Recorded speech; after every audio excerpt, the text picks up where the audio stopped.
कहानी के आगाज में एक मुर्दा लाश को एक वीरान इलाके में नदी के पीछे दरख्त से लटका हुआ दिखाया गया है। ये 1830 का साल था।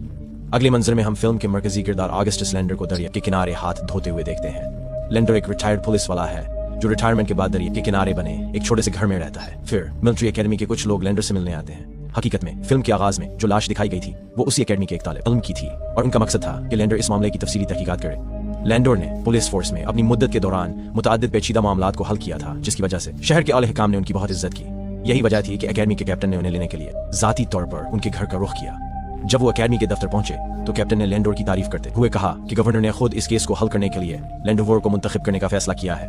अगरचे लेंडर कामयाब पुलिस एहलकार था, लेकिन चंद सालों में उसने जाती जिंदगी में दुख झेला। उसकी बीवी 3 साल पहले फौत हुई और उसकी बेटी किसी के साथ घर से भाग गई थी, जिसकी वजह से वो खुद को बहुत ज्यादा तन्हा महसूस करने लगा। अपनी उस शदीद तन्हाई की वजह से लेंडोर ने शराब पीना शुरू कर दिया और शराब पर इन्हिसार करने लगा।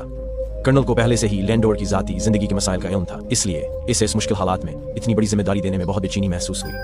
ताहम अपने मसाइल को एक तरफ रखते हुए लेंडर ने कर्नल से पूछा कि उसने क्यों बुलाया। कर्नल बताता है कि एकेडमी के तालिब इल्म फ्राई ने खुदकुशी की थी, लेकिन कर्नल और कैप्टन को ये परेशान नहीं कर रहा था। मसला ये था कि जब फ्राई की लाश अस्पताल लाई गई तो किसी ने उसके दिल को निकाल दिया था।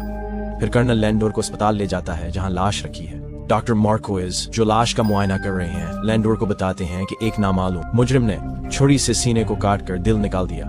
किसी के सीने से दिल निकालना आसान नहीं। लेंडोर पूछता है कि क्या आम आदमी ये कर सकता है या सर्जन चाहिए। डॉक्टर कहता है कि अगर किसी को इंसानी जिस्म का इल्म है तो वो दिल निकाल सकता है, सर्जन होना जरूरी नहीं। फिर लेंडोर उस जगह जाता है जहां फ्राई ने खुदकुशी की थी। वहां कैप्टन के साथ वो सिपाही भी है जिसने लाश दरियाफ्त की। लेंडर के सवाल पर सिपाही बताता है कि गश्त के दौरान उसने चीख सुनी और आवाज के ताक़ुब में फ्राई की लाश दरख्त से लटकी पाई। सिपाही कहता है कि फ्राई को कल रात फांसी दी गई थी मगर पांव जमीन को छू रहे थे। ये सुनकर लेंडर पूछता है क्या उसने किसी और को देखा। सिपाही कहता है नहीं। लेंडर मुस्कुराता और फिर लेंडर और कैप्टन अस्पताल लौटते हैं। लेंडर लाश का मुआयना करता है और फ्राई के सिर के पीछे गहरा जख्म देखता है। फ्राई के हाथों पर भी चोटें हैं, शायद फांसी के वक्त खुद को आजाद करने की कोशिश में। ये जाहिर करता है कि